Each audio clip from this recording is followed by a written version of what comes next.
Hello, good evening. Hello, India, and good morning, America. Here we are on another episode of Veteran Spotlight with me, your host, Preeti Chaudhary. Today is USA edition, wherein we have a very special guest, my dear friend John Snyder, who's the Director of Military Hiring Programs all the way from the US of A.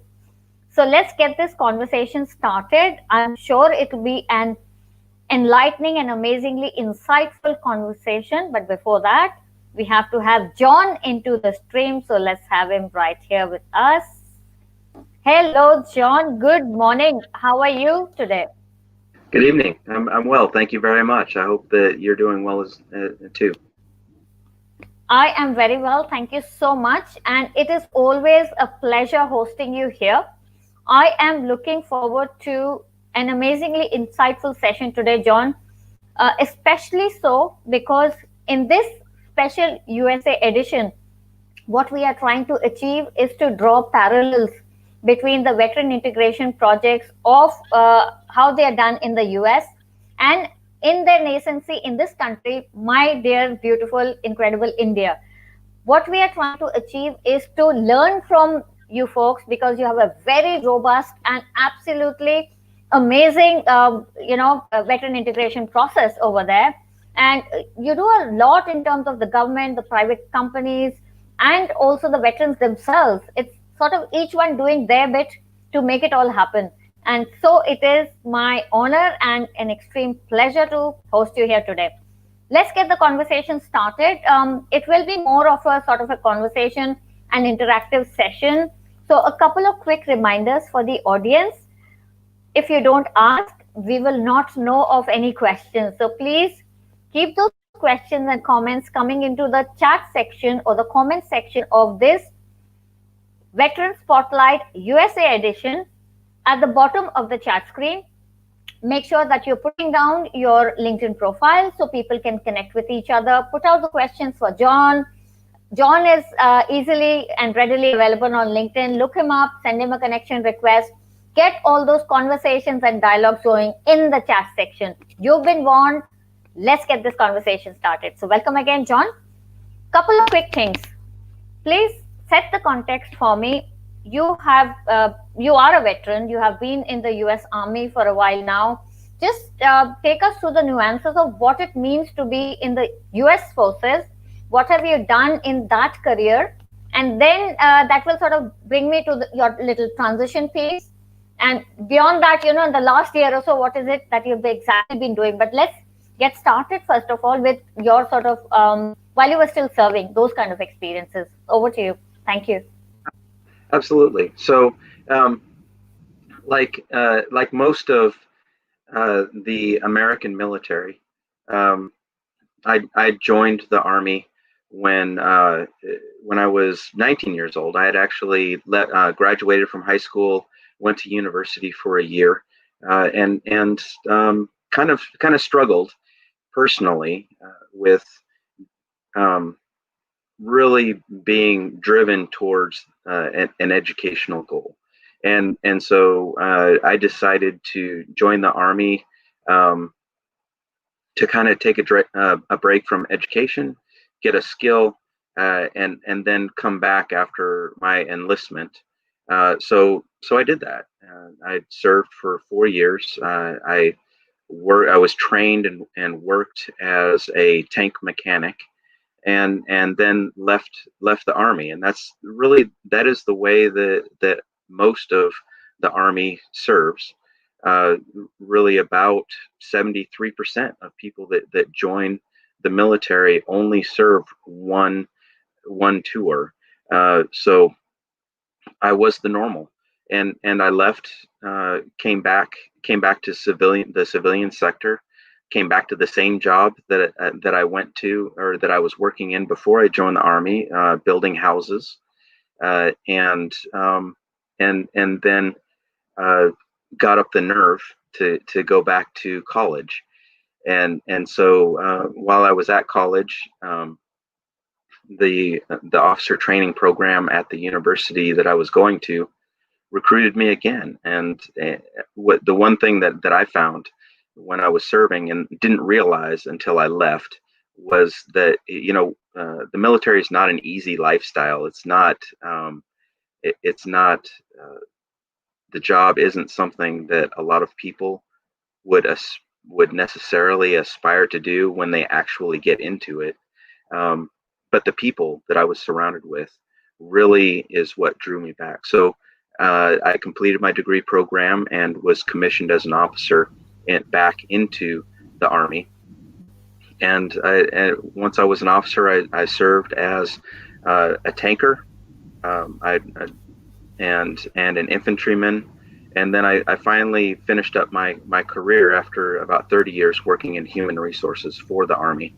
Um, lived around the world and within the United States in different areas, and got to experience different types of jobs and serving my country, and actually finished up my career working as the Army lead for the transition program that helped soldiers transition from military service back into the civilian sector, and be a civilian, prepare them really for one of their paths that they could take when they left, whether it was going back to school like I did initially after I left military service the first time, going into the employment sector, working for a private company, or working in the public sector for the American government, state or local level, or actually going and starting their own business, and earning their living that way. So that's my military service in a nutshell. Um, and so, like you mentioned, I'm absolutely happy to talk about anything um, that you'd like to, or any of the viewers. Sure. I think your last bit, wherein you were serving as the director of transitioning programs for the Army, is of particular interest because that will help us understand how does the US government and the Army look after transitioning personnel, and what are the support and other services that are being meted out to personnel that is moving out. Because we do have a similar sort of program from the government here, but I'm just trying to draw parallels here, and I'm sure everybody that's tuned in that has either transitioned or are in the process would also like to know, just for their own knowledge, to see where we stand in terms of those particular pieces. So over to you, please, for that. Thank you. Sure. So obviously the first time that I used the Army's transition program was in 1994, when I left active duty the first time, and really that was from my experience, that's where we started, and that's where the American military moved to after Desert Storm in the early 90s. It was very basic. We received some classes on benefits that were available to us through the Veterans Administration. We received some help in developing a resume, and then that was really about the extent of things. We were required to go to a class that lasted 2.5 to 3 hours, and then we could sign up for things like sitting and going through a mock job interview, or assistance with developing a resume, but that was about it. And then in 2011, actually, things significantly changed for the transition program, and I don't want to seem like this is trite or anything, but I think there's two sides to the story. One is the effect for the veteran that's transitioning and the services that they get, but also in particular for your audience, understanding how we got to the services that we receive now. In 2010, it was a record year for unemployment compensation for military services. We were just coming off of the troop surge in the war in Iraq at that point, and things were building up in with our service and war in Afghanistan. And everyone, not everyone, but there were a large group of people that had joined the military as part of that troop surge, and now they were leaving the military and heading back to the private sector. And so, simply or just within the Army alone, not even the rest of the military services, $500 million, more than $500 million, were spent in unemployment compensation in 2011. And so, while it had always been on the forefront of everyone's minds about how the veterans were treated and helped as they left, now all of a sudden it was starting to hurt the pocketbook of America. And so lawmakers started paying attention and looking at ways that they could really assist people.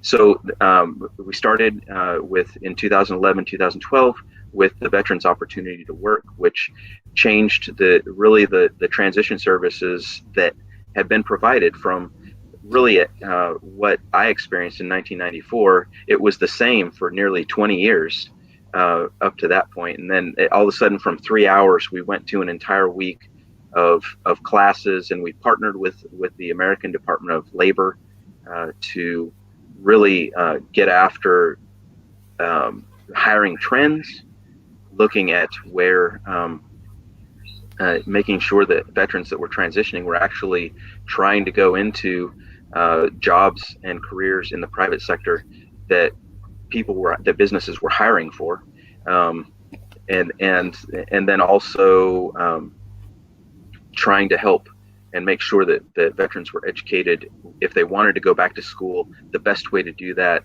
the best learn, how to research colleges and universities to get after the particular career field that they wanted to study in, so that they were choosing universities that would actually help them get a job in 4 or 6 years after they receive their bachelor's degree or their postgraduate degree. And then we've continued to move on up till recently. The 2019 Senator John McCain National Defense Act that again changed a little bit of a fundamental way of how we were looking at veterans that were transitioning, and actually sitting down and talking with the transitioning service member to make sure that we are integrated in the services that we provide. Now, when I was helping to run the program, it was really focused on those 3 areas: start a business, go to college, or join the private sector as an employee. But really, what the 2019 National Defense Authorization Act did, it helped. It had the counselors integrate the services that are available even better to make sure that we weren't sending veterans out of the service without some sort of plan for a place to live, or some sort of plan to actually support themselves, and making sure that if they were in an at-risk population, that we were connecting them with the services that are available, whether it's something within the public sector, the Veterans Administration, or the labor sector, or any of the number of nonprofit agencies that are out there in America to assist with finding a place to live, with employment help, with mentorship for transitioning from military life into the private sector. Right. So there is a lot of, obviously, I mean, it is so well developed that there is a lot of support and help from all ends of the spectrum, really, from the government, from the private sector, from the people themselves. So it's a very sort of a model that people have sort of iterated and thrown in their passion, their skills, and everything at. And that is the reason why we see so much of stuff going on, when it comes to the US in terms of the integration process. Now, it's been almost a year since you have transitioned, John, and in that 1 year, in your capacity as the director of military programs for higher military US, and you also have a sister concern called higher military jobs that I'm pretty aware of, and I keep sort of browsing it. Loads of valuable stuff out there, and all of the entire team is doing a great job of providing those resources to the people. But in that capacity, in the last 365 days, could you please help us understand a little bit of an overview of the integration program from, say, your own experiences of how it all sort of evolves? What's the life cycle of when somebody decides to transition, and then what are the help resources, any kind of information that is available to them? That's something great for sort of drawing parallels again for my own learning, for if we want to sort of replicate that in this country. Over to you. Thank you.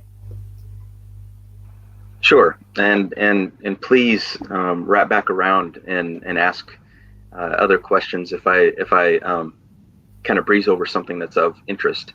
Um, we so what we've modeled in the Army is a program now.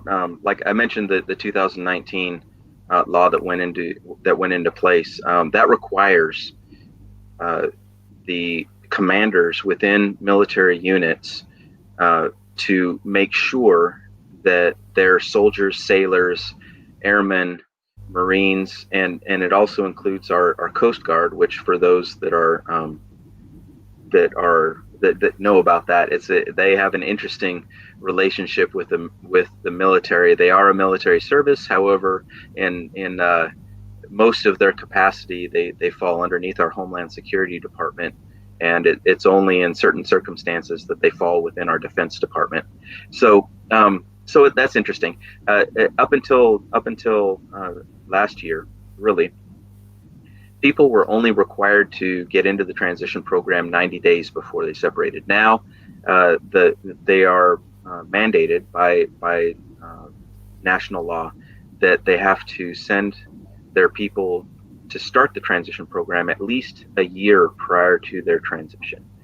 We have long held in the Army that for folks that are leaving the military and not retiring, they should really start focusing their efforts and beginning their transition classes at least a year and a half before their transition. And for folks that are retiring after they spent at least 20 years, they really need to start 2 years prior to their retirement date. And there's a couple of reasons for doing that. Although it's hard sometimes for commanders to let their people attend these classes,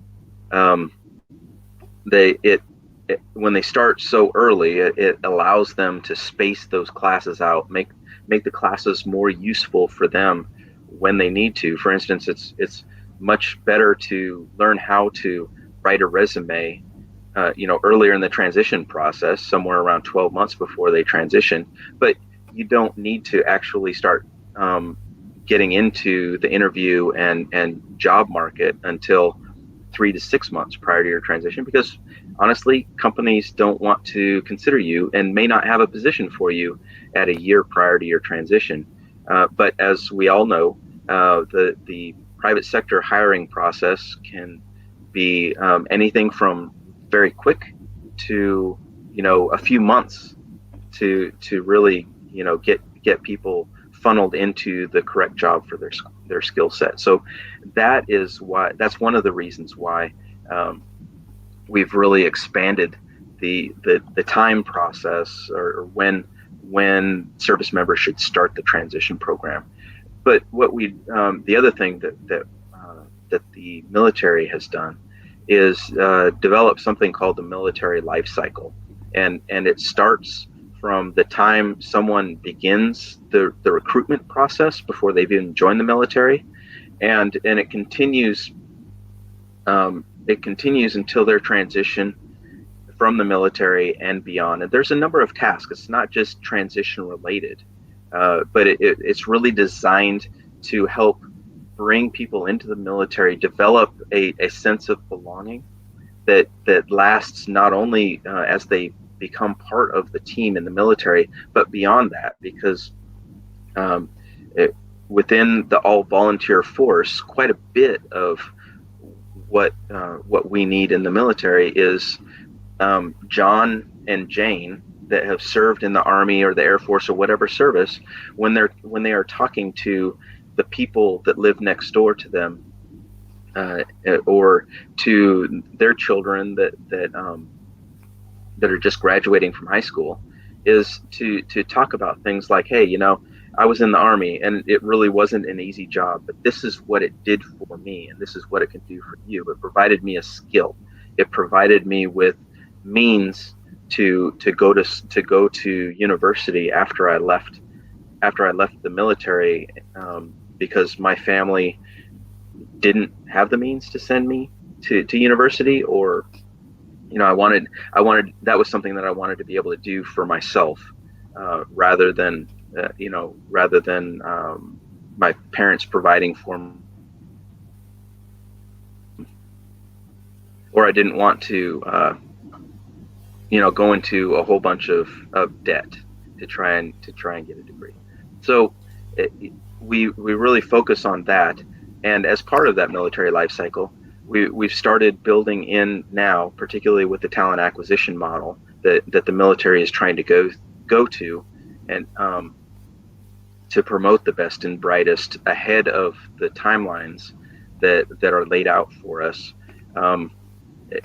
To start building resumes early on in careers, and admittedly, those resumes are focused on continued military service, and what John Snyder can do for as a private first class can do for the Army in the next couple of years. But as we've anyone who's actually written a resume can attest to, it's much easier to modify something that you've already built and kept up over the years than it is to all of a sudden at 25 years realize that, holy crap, I need to go and figure out how to capture everything that I've done that's actually relevant for the jobs that I want to do now in the private sector.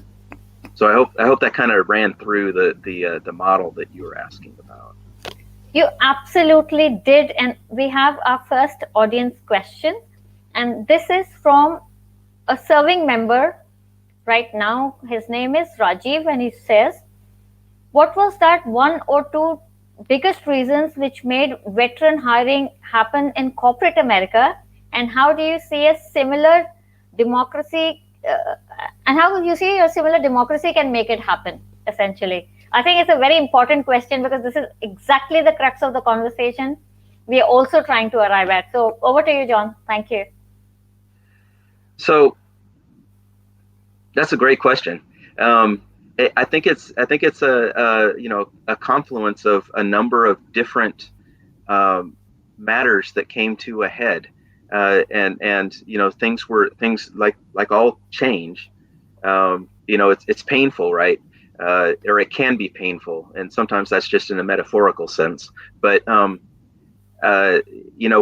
we certainly had companies that were out there that were kind of set in their ways, so to speak. They had a model that they were happy to continue to hire under, and it was successful for them. So why change something that isn't broken, so to speak? And so for America, in some ways, there were, I think, a couple of major things that really happened. In one way, it took the United States government and to step up and say that we're going to incentivize it for private companies to hire veterans. And going back even further, probably to just after World War II times, the United States government actually incentivized the different agencies with underneath the federal government, whether it's Department of the Interior, Defense, or Education, or any of the different cabinet level agencies. they actually gave a preference to veterans in the hiring process. So that's a couple of things that happened the early on in the after Desert Storm in the early 90s. They gave a tax break to companies that hired veterans, so they didn't have to pay quite as much in their corporate taxes.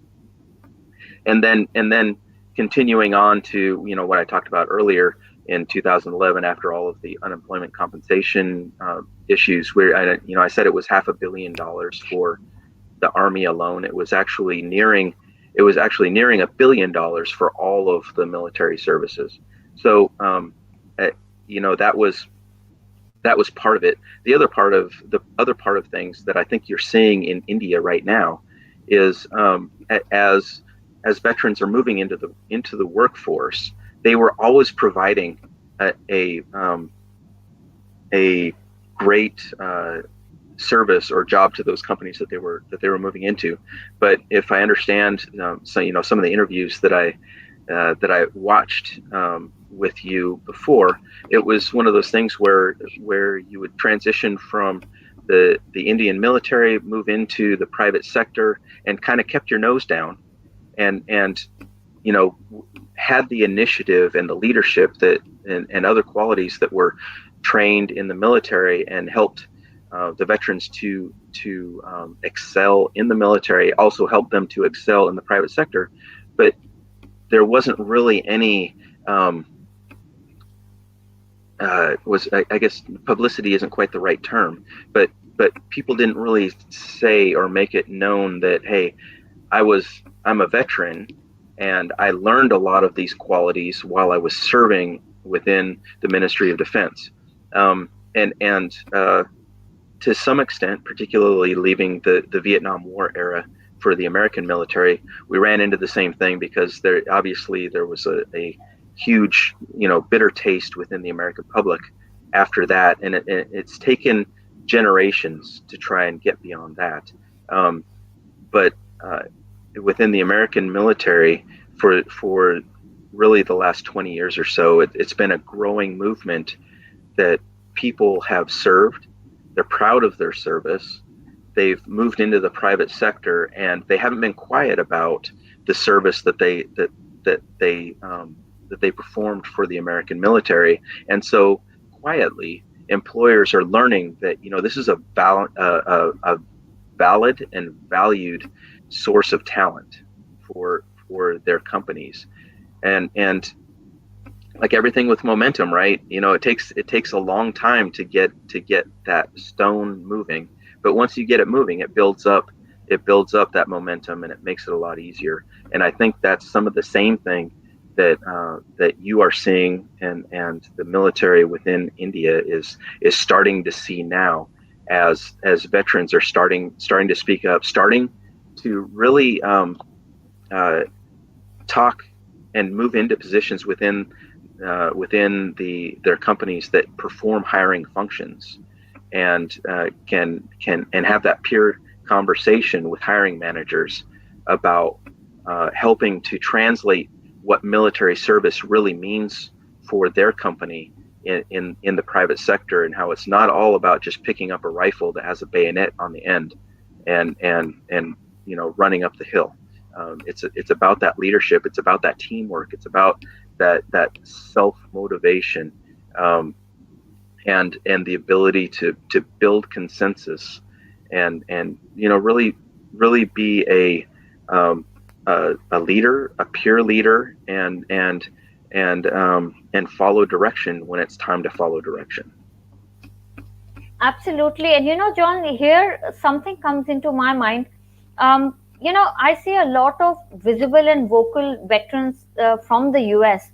But over here, there is still this little bit of reticence, and this little bit of not actually going out there and talking on different professional platforms, especially here on LinkedIn, where all the stakeholders are sitting, whether they're employees, employers, partners, vendors, whatever, Yeah.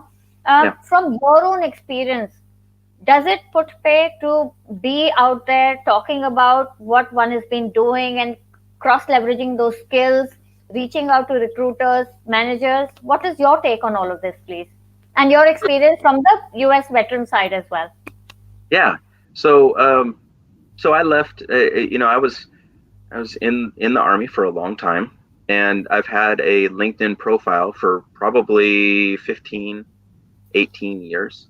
But really, it wasn't until a year into my last job that I really discovered the value of platforms like LinkedIn to to network. So there's a couple of things that happen, right? When you network and when you are visible on LinkedIn, and other professional platforms that might be out there. Number one, you personally are showing um, the community that is on that platform what it is that you personally are bringing to the table, your values, your work ethic, your skill sets. Um, and but you're also an advocate for veterans at that point as well. And I think that's important because and that's really that's the crux of networking, right? There's a um, and so it's important for everybody, really. And it's not just the veteran. I've got a friend that I met on that I met as part of a group back in the early 2000s, because um, we had a shared hobby. We like to cycle. So get on the road, be a little crazy, and ride your bicycle for 40 or 50 miles. Um, and that over time, we everyone from that particular group migrated from one platform to another platform. And she mentioned that there was a job out there that she wanted to apply for and successfully do. And so she was asking for advice from the group, in the best way to really be successful in the application process. It's within the United States federal government, and anyone who's ever tried to get a job there understands, just how cumbersome that particular process can be. And so a few of us put in that had some expertise in that area, put in our 2 cents for the application process. But then I mentioned, it's like, have you reached out? Have you done your research at who's working in that office? Have you reached out um, to try and get some advice from that office? And she's not she's not inexperienced by any means in networking, but she hadn't even thought about it. And sometimes it takes that nudge, and we get to that professional platform type thing, but it's really the network. It doesn't matter whether it's on LinkedIn or Facebook, or someone that you've known for a while, and personally, that happens to live in your neighborhood. It's that network that you develop. This just happened to be someone that I've never met before in my life, and met in a social context, but has become part of my professional network. And that's something that I didn't realize was important when I was before I got to the job, my last job, working in the transition program. And unfortunately for the American military, um, it's not really. It's something that we're trying to build momentum on as well, because it's hard to it's hard for commanders to understand that they have a mission to do. It's hard for them to understand, beyond a philosophical thought, that um, their force that is serving underneath them will transition out of the military. It's hard for them to even grasp that they're going to take off the uniform at one point or another. So that is that. Even though we've got a host of nonprofits and the federal government behind transitioning veterans programs in America, that's where we are trying to build momentum, is within the force itself, to realize that it's not just some sort of saying that you're going to leave the military at some point. You actually are going to leave the military, and you don't have to. You aren't disloyal to the organization if you are taking a little bit of time here and a little bit of time there to try and upskill, to try and prepare yourself for your transition. And it really helps out the organization in the end as well. Thank you very much. I think very important to sort of strike that balance between the short term view and the long term view, and how to go about building those networks and relationships that will help you in the long term view, rather than the here and the now. And I Yeah. think that brings me to another very important aspect, and I will call them enablers, like, higher military for that matter. And there are so many others out there in the US. And these these companies are doing a tremendous job of providing all the support, the guidance, the information, and all kinds of services, whether it is coaching, mentoring, resume writing, creating references, creating affinity groups for mock interviews. The list goes on and on and on. In your view, again, in the last 1 year's experience of running this program yourself as an enabler, how much do you think are these kind of companies and resources important for that smoother transition, or to iron out any wrinkles even after, when somebody has transitioned and joined a corporate, and those sort of teething troubles, that honeymoon period that is still going on with the corporate? How are enablers important from both these aspects, please? Back to you.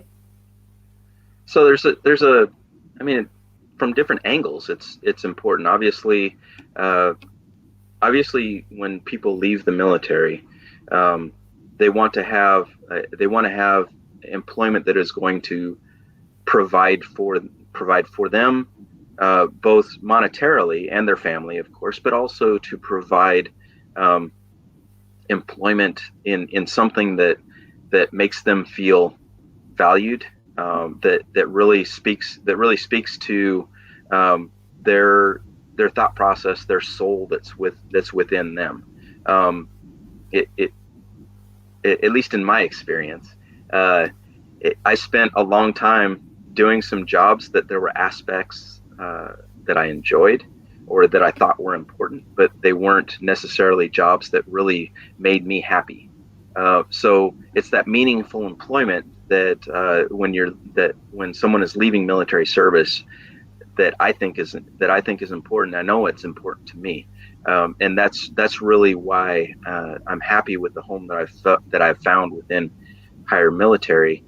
Because the one thing that was a constant in my military service is that whether it was the people that I worked with, my friends, or just soldiers in general, I wanted to make sure that I was helping them achieve what they needed to within their military service. And the idea now that I get to help veterans across all of the services, um, within within what I think is one of the most important services or programs for veterans that have ever been put into existence, the DoD Skill Bridge program. That's really what feeds me and helps me get up early in the morning to talk to you, and whomever else. It's that is that's really that's really that's really important to me. So and I think that is what well, I know that's what drives my boss and the founder of Higher Military, Michael Quinn, um, and the other people who have founded nonprofits that go into working for the nonprofit organizations that help with resume writing, with finding jobs, with Student Veterans of America, with that type of organization that help veterans within the university programs across the country. It's and honestly, I would say that that's important for everybody. Even if you're going to work for a company like Lowe's or Home Depot or EY or any organization, when people are called to serve in the military, they may not realize it at the time. I certainly didn't when I initially joined the Army, but um, it's in us somewhere, and it's really brought out through our training, because people don't just willingly put their lives on the line for their country if there isn't something within them. And so when people leave the military, they need to find that ability to give back. And maybe it's going down and volunteering at the soup kitchen or within their place of worship for people that have less than they do. Or maybe it is being that person that founds a veterans affinity group within their company. Maybe it's the person that does their job as an accountant or as an analyst, and then also makes time to talk to their friends that are getting ready to leave the military, with their experiences and some of the mistakes that they made, because we all make them, and the advice that they have to try and sidestep those pitfalls that we made. I think that. Sorry, I got a little distracted. That's something that I'm really passionate about. So, I'll let you bring me back into the discussion. On Sure. how you want me to focus on. Not a problem at all, but I generally get the sort of gist of what you're trying to say, that there is a lot of passion which is driving people out there to actually make a difference and help, because either they have been on that board themselves a few years back, or they are passionately driven to make transition or integration happen smoothly for all the veterans that are coming out. So absolutely spot on with that.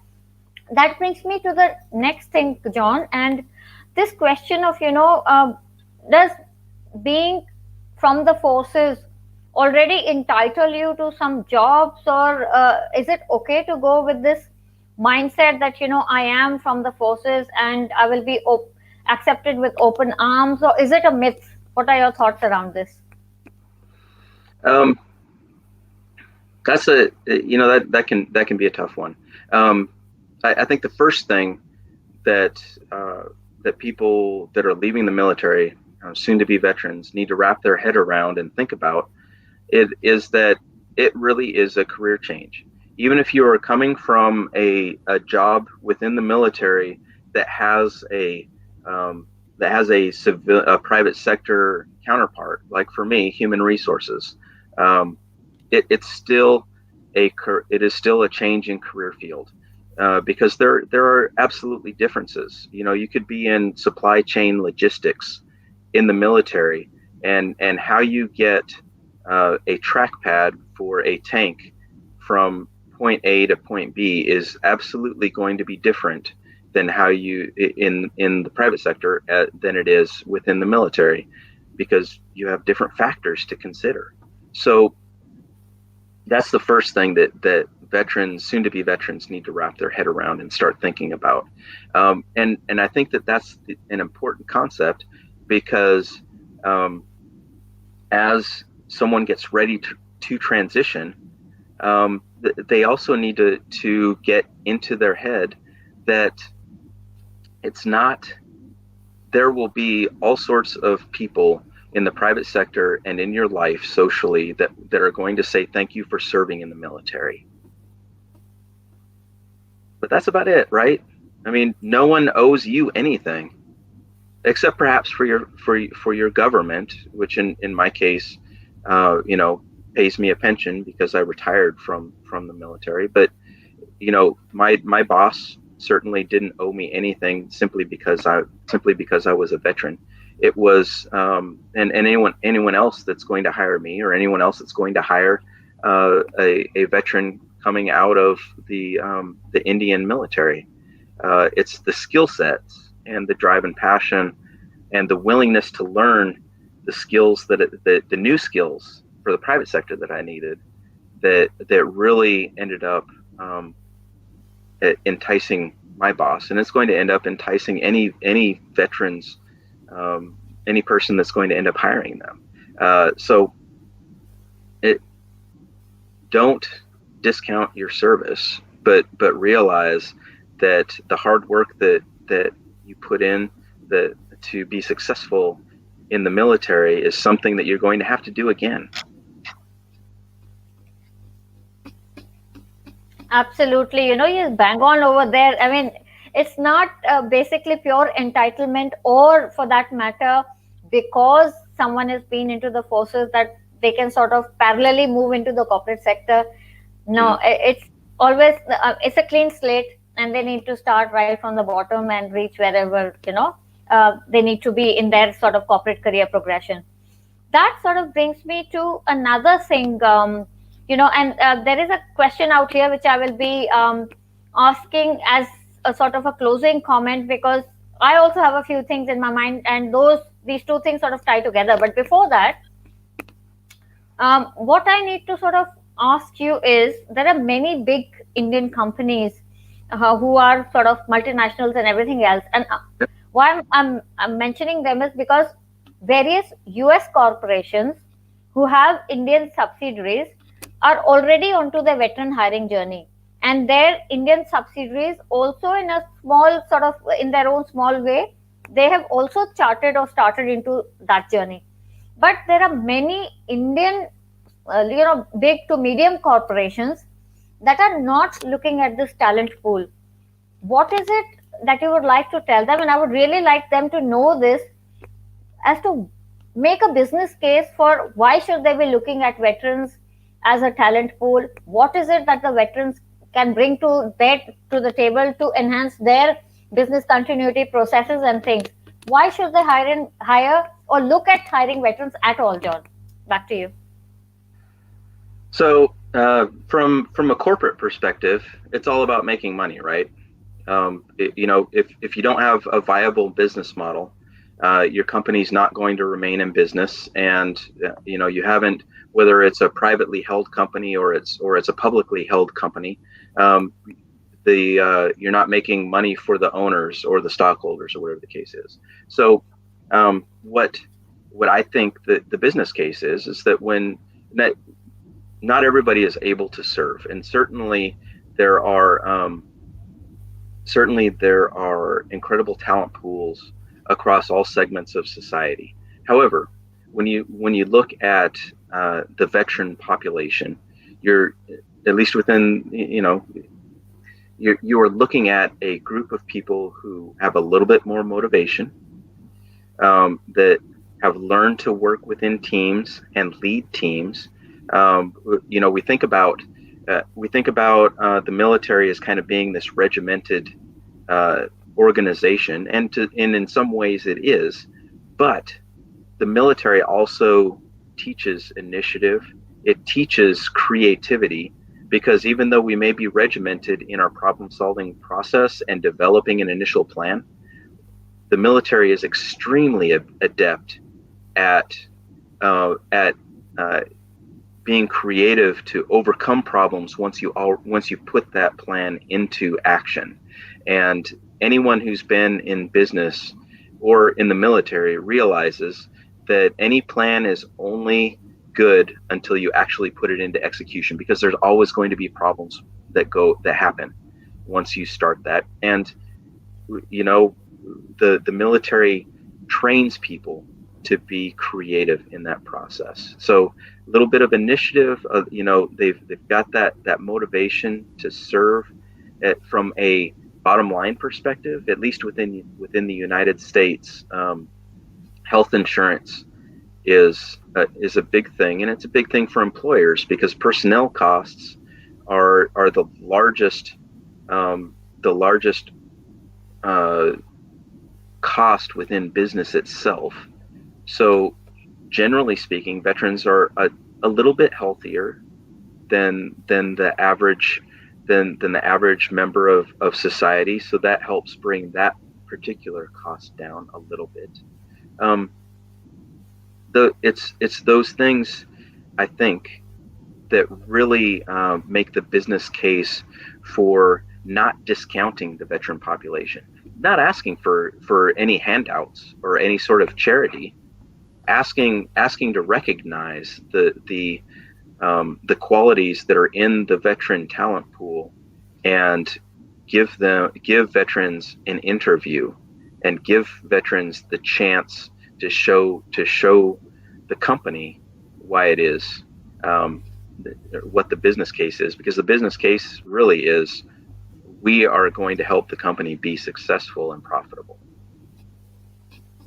Absolutely, and you are right. There's so many skills that the veterans can sort of cross leverage and bring to the table to basically show a lot of return on investment when the company sort of invests in them, in their training, their upgradation, and taking them, as sort of corporate executives in the first place. So, absolutely right.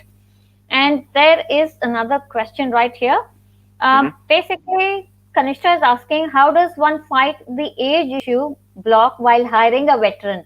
I know you cannot talk about Indian perspective, but maybe you can juxtapose it to the US part of it and tell us. And also, what is the biggest block for the Indian market to not propel this cause in a larger way, especially when the Indian Army is third largest in the world? So, ageism, and why should Indian market not sort of propel it? Because obviously India's got the third largest army, so how does it not put pay to push the age agenda and discount people over a certain age bracket? Your views, John. So first of all, I think you planted that question because it is my birthday today. Um, I know. And before you answer, please, I'm yeah. going to sing Happy Birthday to you. Happy birthday to you. Happy birthday, dear John. Happy birthday to you. Well, Over to you. thank you very much, and you certainly sang that better than anybody in my family will later on today. Mainly because it's our family tradition to try and sing that song in the worst way possible. Um, so, in any case, ageism, it's a real thing. I think that.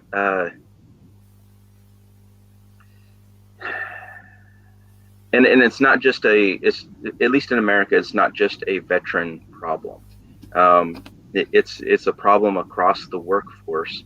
I think that at least within America, and I can't speak to the environment in India, but at least in America, things that have helped reduce ageism is really our how quickly people are moving from one job to another, one corporation, one company to another over the past few years, and so it hasn't. Um, I guess it's starting to go away a bit because companies are realizing that it's not the model that we had in 1950, where someone would start with a company and 40 years later they're still with that company and retiring with a gold watch. Um, but it is a slow process, and it certainly exists, and it's um, one of those it's one of those things that the labor laws within the United States try to stop, but it's also on the person that is moving into or trying to move into another job, whether it's from the military or from one company to another company, to also discourage through their actions. Right? You don't make specific references to how old you are. To we've had some good discussions on LinkedIn in my professional network that I'm a part of. Do you talk about on your resume or on your LinkedIn profile, I've got more than 20 years of human resources experience? Do you really need to have more than 20 years of human resource experience? I would say no, you don't. Not for the types of jobs that veterans are going to be moving into, because that right there, it causes hiring managers to start thinking about, well, if this person has already got 20 years of experience, how much longer do they really have with my company? Which frankly is a little bit is a little it's a real question to have, but it's an irrelevant question as well, because at least within America, the average time people are spending with a company is only 3 to 4 years. So if someone's 50 years old, why do you care? you should only be planning as a hiring manager or an HR person only to have that person for 3 to 4 years in any case. So if someone's willing to jump into the private sector and apply for your job that you're offering, you know, look at the experience that they bring. But it's on the veteran to really focus on the skills and experiences that they have that are directly relatable to that particular position. And it's probably not going to be that job that you held 20 years ago when you first joined the military. It's probably going to be, if you're really competitive for that position, it's going to be a job that you held in the last 5 or 6 years that you held. So make sure that you are giving yourself credit for the experience that you have, but tailor your resume, tailor your LinkedIn profile, and to really focus on the recent experience that you have for that job, and really take out the ageism part. Because when you show up for the interview, if you're like me and you've got a little beard going and there's a little bit of gray hair in there, got some crow's feet going at the corner of your eyes, and a hairline that's kind of receding, you aren't going to stop that, and you can't fix everybody that's on the hiring panel that you're interviewing with.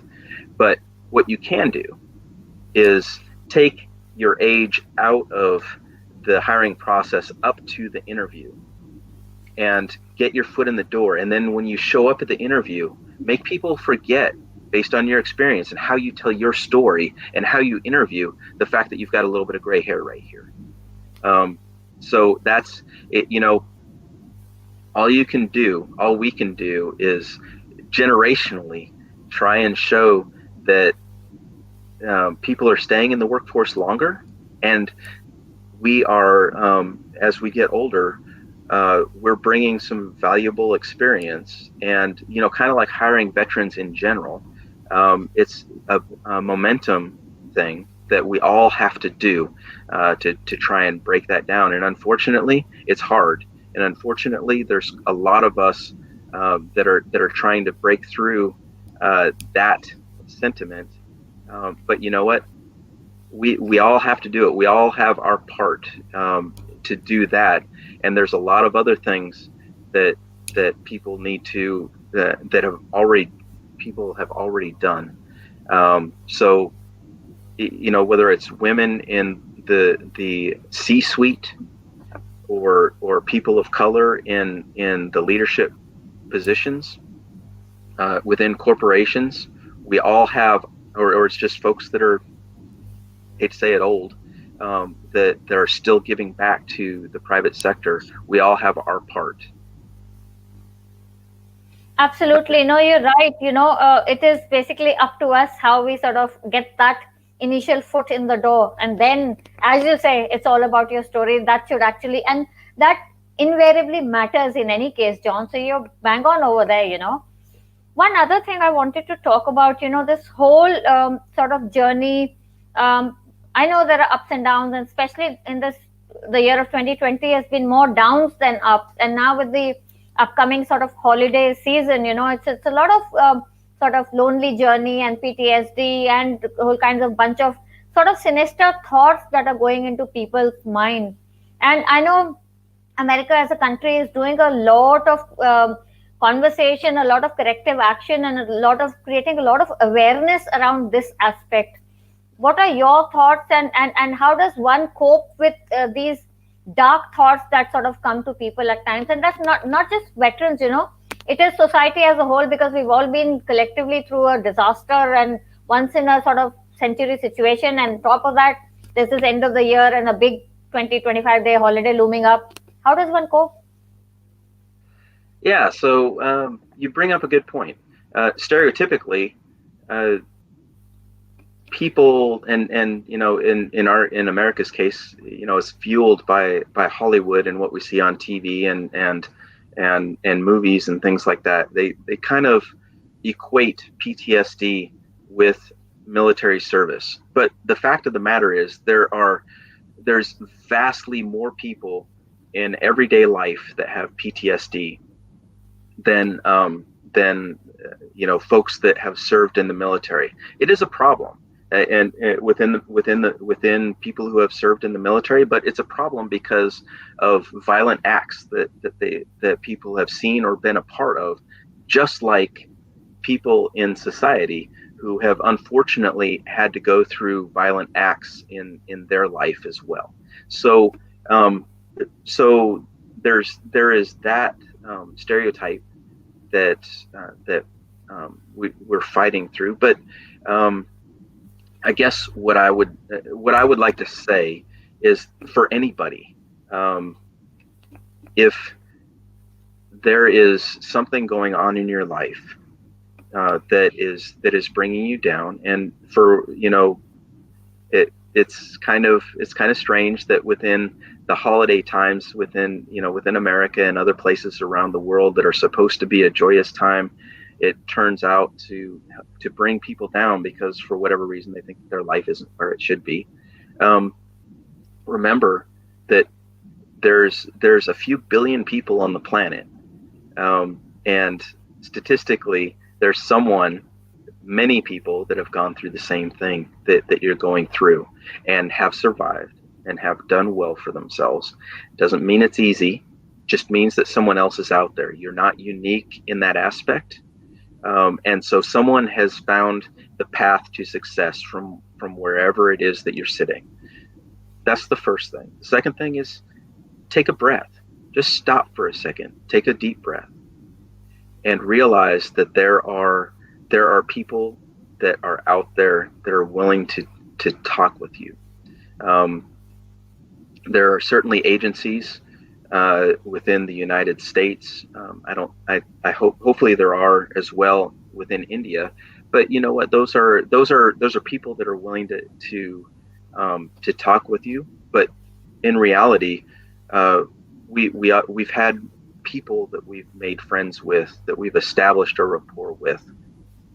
So reach out to them. And if you're one of those people that are um, doing well in your life, personally, professionally, whatever the case may be, reach out. And even if you're not, just reach out.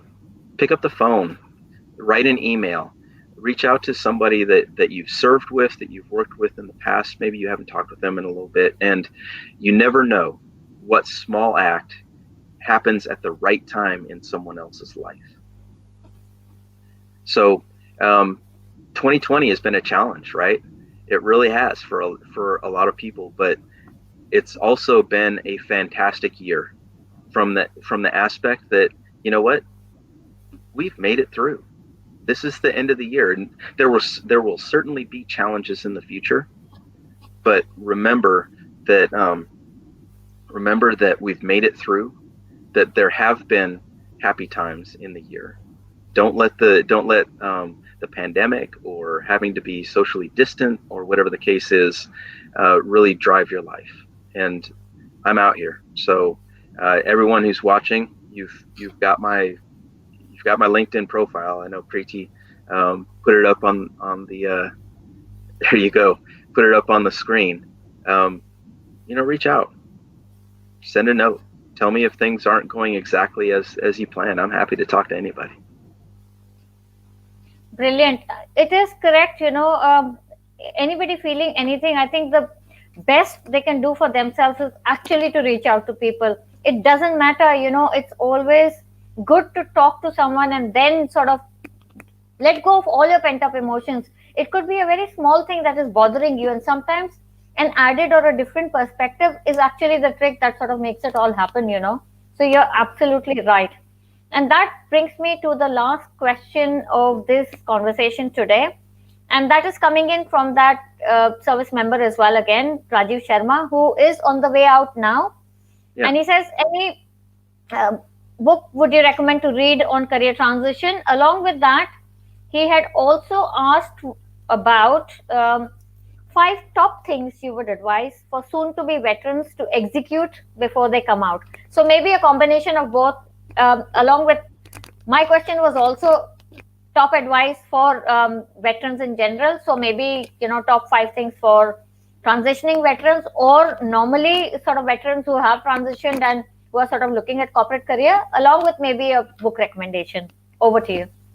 Sure. So the first thing I'll talk about is a book recommendation, and it may not be exactly what everyone's looking for, because it's not a career coaching guide, but it's a book called The Alchemist, and it's the author is I'm probably going to pronounce this incorrectly, Paulo Coelho, um, and it was actually originally written in Spanish, but it's a story about a shepherd in Spain that has a calling for a different career, and you follow the shepherd from when he is leading his flock through the plains of Spain, to selling his flock, to moving across to Africa, and really looking for what he believes to be his calling and his career transition. And it's obviously a fiction book, but it's the things that our protagonist goes through, the shepherd, is really amazing. And if you think about how he attacks the problems and the setbacks in his journey, to ultimately get through things, I think that it's really been helpful for me in navigating the ups and downs, as you mentioned, of transition, because certainly, like most other people, my transition has not been 100% smooth, and I've needed a couple of friends to reach out and tell me that I'm being stupid, to kind of push me along my way as well. So the 5 things that I'd recommend, I think that, I don't know if I'll get to 5, but this is where I would say that you should start. You need to look at 3 things. You need to decide where it is that you want to live. You need to decide what it is that you want to do, and you need to decide what sort of lifestyle it is that you need for yourself and for your family.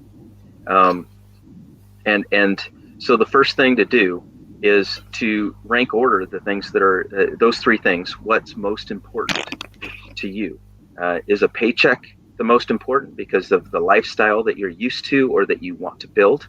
Is living more important, where you live, more important to you?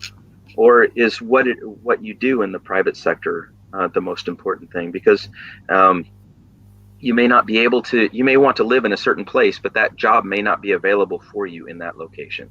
So, you know what, just doesn't make a difference what it is that you want to do.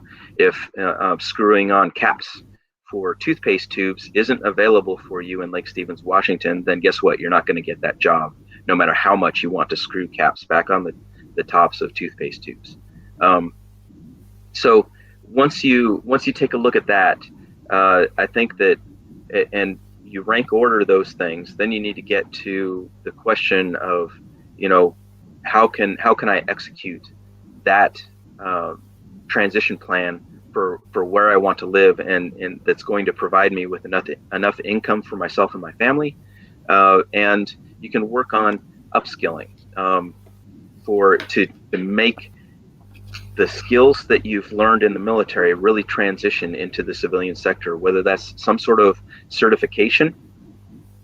It may be looking into and researching where internships are available to you, so that you can get the skills that you need as you transition in, because no matter how much translation you do of your military experiences onto a resume, a hiring manager is absolutely going to place a lot of weight on recent civilian private sector experience. So, where can you execute that at? And whether that's an internship as you're leaving the military. I know that the Indian military doesn't have the same program, DoD Skill Bridge, that the American military has, but that doesn't mean you can't participate in some sort of internship, or realize the fact that you may move into a job, or you may need to um, enter the workforce at some place that may be a little bit lower on status wise than what you would think that you're due after your many years of service. And I'm using the royal you and we. Um, but veterans, by and large, even though we may re-enter the workforce a little bit lower on the career rung than our civilian counterparts, we vastly outperform and get promoted at a much quicker rate than our civilian counterparts once we enter the private sector.